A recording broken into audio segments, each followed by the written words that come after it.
Hey everyone, welcome back. Ready for another deep dive. Always. Today we're tackling a concept that's, let's just say, a bit mind-bending. We're exploring something called the third revelation. Ooh, that sounds intriguing. It is, and trust me, this isn't your typical religious history lesson. Okay, I'm all ears. Lay it on me. We're diving into Spiritism. Spiritism. Yeah, it's a spiritual movement that, well, it popped up in 19th century France, and get this, it claims to be the next big chapter in humanity's understanding of, well, everything, the universe, the spiritual realm, you name it. Wow, that's a pretty bold claim. Where are we getting all this from? Our main source for this deep dive is the Portal Luz Espirito website. It's like a gold mine of spiritist thought. So this website's giving us the inside scoop on Spiritism and this third revelation business? Exactly. And one of the things that makes Spiritism so fascinating is how it positions itself within this grand narrative of spiritual evolution. It's not content with just being another religion. It sees itself as the next step, like the next logical step after some pretty major moments in history. So like building on what came before, but taking it to a whole new level. Exactly. And that's where these three revelations come in. Okay, I'm officially hooked. Break it down for me. What are these revelations and why are they so crucial to Spiritism? Basically, Spiritists believe that these revelations represent like major milestones in how humans have understood the divine. Okay, so like key moments in our spiritual journey as a species. Exactly. And by calling themselves the third revelation, they're essentially saying, we're building on what came before, but we've also got some brand new game-changing insights to share. I can see why you said it was mind-bending. They're not pulling any punches, are they? Not at all. So to understand how they got to this third revelation, we need to go back to the beginning. Okay, let's do it. Take us back to Revelation number 1. Revelation number 1 takes us all the way back to ancient times with Moses and the revelationary concept of one God, monotheism. Ah, Moses. Now, wasn't the idea of one God around before Moses? You're right, it wasn't totally new, but what Moses and the Jewish people did was make it the central belief, the defining principle of their entire existence. Got it. So it was less about the idea itself and more about the commitment to it. Like they went all in on this one God idea. Exactly. It's like they said, this is it. This is the foundation of everything we believe. And then, of course, you have those famous 10 Commandments, the Decalogue. Right? Thou shalt not steal, thou shalt not kill, all that good stuff. Yeah. They really hammered home that idea of one God, the one who lays down the law. Absolutely. And even if you're not religious, those commandments have become pretty universal moral guidelines. You can see their influence everywhere. For sure. It's like they've seeped into our collective consciousness. Mhm. So Moses sets the stage with this powerful idea of one God, and then what? What's Revelation number 2? Well, that takes us to Jesus. Okay, Jesus. Everyone knows about Jesus. What makes his teachings a revelation? That's where things get really interesting. Jesus' teachings build on that monotheistic foundation that Moses laid, but he also introduced some radical, game-changing ideas. Okay, spill the beans. What made Jesus so revolutionary? Well, for starters, he brought a much clearer vision of the afterlife. Before Jesus, the Jewish understanding of what happened after death was kind of vague. But Jesus introduced the concepts of heaven and hell, paradise, and eternal suffering. Whoa, that's a big shift. Suddenly, it's not just about living a good life on earth. There are consequences that extend beyond this physical realm. Exactly. It adds a whole new layer of meaning and responsibility to our actions. And he didn't stop there. He also flipped the script on the idea of God's chosen people. Remember, the Jewish people believed they were God's chosen ones. Well, Jesus basically said, nope, everyone's invited to this party. So he went from exclusive to inclusive. That's huge. It was a radical departure from the prevailing beliefs of the time. Everyone is a child of God, regardless of their background, he said. That message resonated with people, and you can see how it helped Christianity spread like wildfire. Makes sense.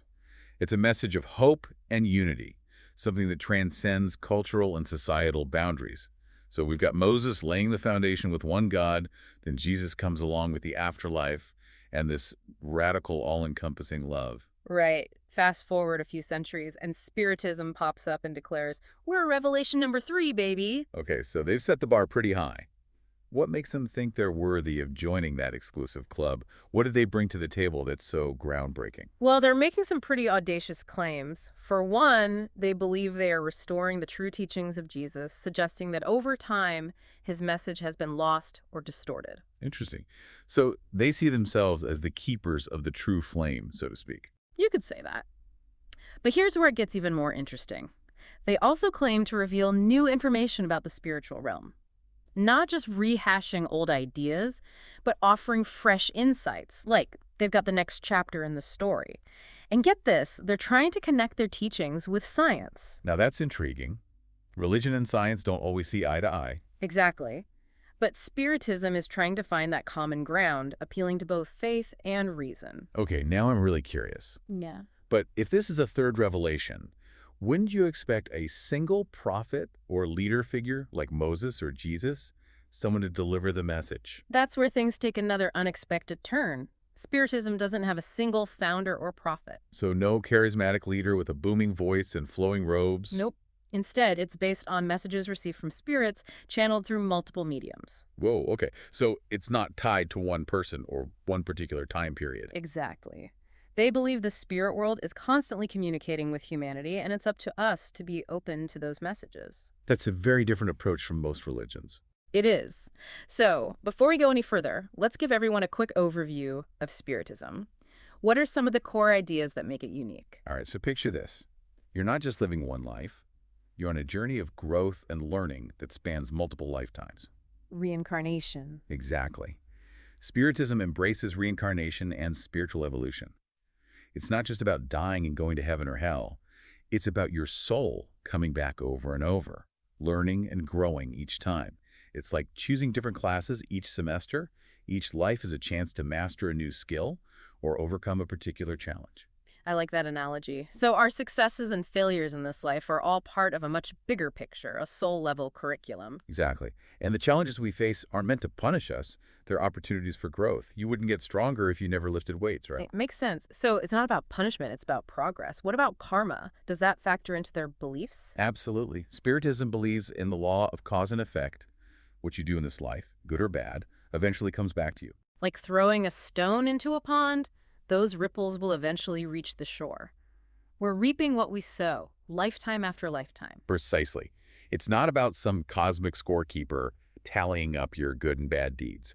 It's about understanding the consequences of your actions and using them to learn and evolve. Okay, starting to get the picture. So we've got reincarnation, karma, and a focus on spiritual evolution. What else sets Spiritism apart? One thing that really stands out is their stance on communication with spirits. They're all about talking to spirits, right? Right. They believe it's not only possible, but essential for our spiritual growth. Okay, now we're getting into some interesting territory. Why is this communication so important? What can we actually learn from spirits? Think of it this way. Imagine you're working on a complex project and you get stuck. Wouldn't it be amazing to have someone with more experience, someone who's been there and done that, offer you guidance? Like a spiritual mentor. Exactly. That's what spiritists believe spirits can do for us. They can offer us advice, comfort, even warnings, and they can help us understand the spiritual realm and our place within it. It's like having a direct line to a cosmic help desk. In a way, yes. But of course, there are some caveats. Right, because everyone always says you got to be careful about messing with spirits. How do you know who you're talking to and whether they have good intentions? That's where discernment comes in. Spiritists acknowledge that not all spirits are equally evolved. Some might still be attached to earthly matters or have negative intentions. It's kind of like the internet. You can find amazing information and connect with incredible people, but there's also misinformation and potential danger lurking out there. So it's like spiritual internet safety. You need to develop good spiritual hygiene. Exactly. And that's where the role of the medium comes in. They act as a bridge between the physical and spiritual worlds, channeling messages from spirits. Right. But there's a lot of skepticism around mediums. How do spiritists address that? They're fully aware of the skepticism, and they admit that fraudulent mediums exist. That's why they stress the importance of critical thinking and discernment. Don't just blindly believe everything a medium says. Use your own judgment. Trust your gut. So it's about being an active participant in your spiritual development, not just passively accepting whatever you hear. Precisely. You have to take responsibility for your own journey. But this brings up another question. If spirits can influence our lives, do we even have free will? Ah, the age-old debate. Where does Spiritism stand on that? It's a complex issue, but they believe that spirits can influence our thoughts and actions, but we ultimately have the power to choose our own path. It's about finding that balance between external influences and our own internal compass. So we're not just puppets on strings, we have agency in shaping our destiny. Exactly. And they believe that as we evolve spiritually, we become less susceptible to those negative influences and more aligned with our higher selves. It's like building up your spiritual immune system. Precisely. Okay, we've covered a lot of ground here. Reincarnation, karma, communicating with spirits. It's a lot to take in, but it's fascinating stuff. It is, and we've only just scratched the surface. We've only just scratched the surface. There's so much more to unpack about Spiritism. Remember how we talked about reincarnation? Yeah, it's a central belief in Spiritism, right? But how do they actually view it? It's not just about souls being reborn over and over. It's about progress, evolution. Each lifetime is an opportunity for the soul to learn, grow. So each time we come back, we're like leveling up in the game of life. Yeah, you could say that. They believe we choose the circumstances of our birth, Like we pick what family we're born into. That and other factors. It's all about working on specific lessons and challenges. So our successes and failures in this life, it's all part of this larger journey for the soul. Fascinating. It's not about punishment. It's about becoming a better version of ourselves. And what about karma? Is that part of this whole equation? Absolutely. Spiritism believes in the law of cause and effect. What you do in this life, good or bad, it creates these ripples that eventually come back to you. Like what goes around comes around. Exactly. It's not about punishment, though. Right. It's about understanding the consequences of our choices. Yeah, and learning from those consequences. Okay, so we've got reincarnation and karma all tied into this idea of spiritual evolution. Yeah. But what about the whole thing with spirits influencing our lives? That's a big part of Spiritism, right? It is, and it's one of the things that makes it so unique. Remember, we talked about how they believe communication with spirits is essential for growth. Yeah, it's like having access to this cosmic help desk. But it also sounds a little, I don't know, risky. Like, how do you know who you're talking to? That's a valid concern. And spiritists acknowledge that not all spirits are created equal. Some might still be, let's say, attached to earthly matters, or they might have less than positive intentions. So not all spirits are friendly. You could say that. It's a bit like the internet, right? You got all this amazing information, but there's also a lot of junk and some downright dangerous stuff out there. So it's like spiritual internet safety. You got to be careful who you trust. Exactly. Discernment is key. And that's where mediums come in. Right, the people who can communicate with spirits. But there's so much skepticism around mediums. Spiritism recognizes that skepticism.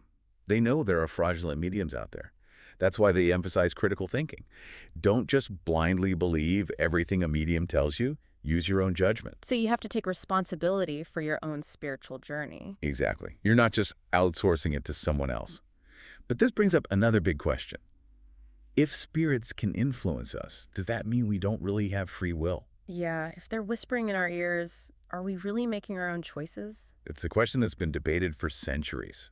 Spiritism's view is that spirits can influence our thoughts, even our actions, but ultimately we have the power to choose. So it's not about being controlled, it's more like being nudged in a certain direction. Yeah, that's a good way to put it. And as we grow spiritually, we become less susceptible to those influences. They believe that, yeah. It's like we build up a resistance to those negative energies. Like building up your spiritual immune system. Exactly.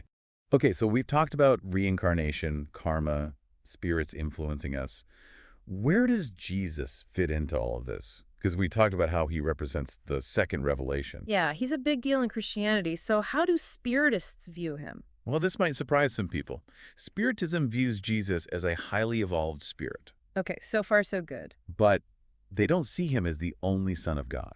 Oh, so that's where they diverge from traditional Christian beliefs. Yeah, they don't subscribe to the whole Trinity doctrine. They see God as the ultimate source of all creation. And Jesus, they believe, was a perfect example of what humanity can achieve through spiritual evolution. So, like, he set the bar really high. Exactly. Yeah. But they don't believe he's the only one who's reached that level of enlightenment. So it's more about seeing Jesus as a role model, someone to aspire to, not necessarily a divine being. Yeah, that's a good way to put it. And they believe that everyone has the potential to reach that same level of spiritual enlightenment that Jesus did. It's a hopeful message, isn't it? It is. It's about recognizing the divine spark within each of us. Okay, but we've been talking about the physical and the spiritual as if they're separate things. How does Spiritism view the relationship between those two realms? Yeah, is it like a clear division or something more fluid? Spiritism sees the two as interconnected. They believe the spiritual world permeates the physical world. So it's not like a separate dimension, it's more like we're swimming in it all the time. That's a great analogy. And Oh, they believe that we're constantly interacting with spirits, whether we're aware of it or not. that's a pretty mind-blowing concept. Makes you wonder what else we're missing, right? That's the beauty of it, isn't it? There's always more to learn, more to explore, and Spiritism encourages that ongoing pursuit of knowledge. But, throughout this deep dive, what's really resonated with me is their focus on personal responsibility. It's not about blind faith. It's about taking ownership of your spiritual growth. Right, you're not just a passive recipient of grace or whatever. You have to put in the work. And the journey never really ends. It's about constant evolution. Exactly. We're all works in progress. Right. Absolutely. And Spiritism reminds us that we have more power over our spiritual destinies than we might realize. I like that. It's empowering. It is. And it reminds us that we're all capable of incredible things. So we've gone from Moses and the Ten Commandments to Jesus and radical love to Spiritism with this grand vision of spiritual evolution. And who knows what the future holds? Maybe there's a fourth revelation waiting for us. What do you think that would look like? What would it take to go beyond what Spiritism has already presented? That's the big question, isn't it? Maybe it would involve a completely new understanding of consciousness. Right. Or maybe we'll discover a way to communicate with beings from other dimensions. I mean, if we can send robots to Mars, who knows what's possible? Imagine if we could travel between dimensions or manipulate time itself. That would be a game changer. Now we're getting into science fiction. But hey, what seems impossible today could be reality tomorrow. The pace of scientific advancement is mind-blowing. So yeah, a fourth revelation could involve discoveries that completely shatter our current understanding of reality. So we've come a long way in this deep dive. We have, from ancient prophets to modern spiritual movements, it's been an incredible journey. And it makes you realize that humanity's spiritual journey is far from over. We're constantly evolving, seeking new insights, new understanding. Absolutely. It's a journey filled with twists and turns, unexpected discoveries, and endless potential. And the most exciting part is that we're all part of it. We're all writing the next chapter together. Well said. So to our listeners out there, keep exploring, keep questioning, and most importantly, keep an open mind. You never know what amazing discoveries await you on this incredible journey we call life. Until next time, keep diving deep.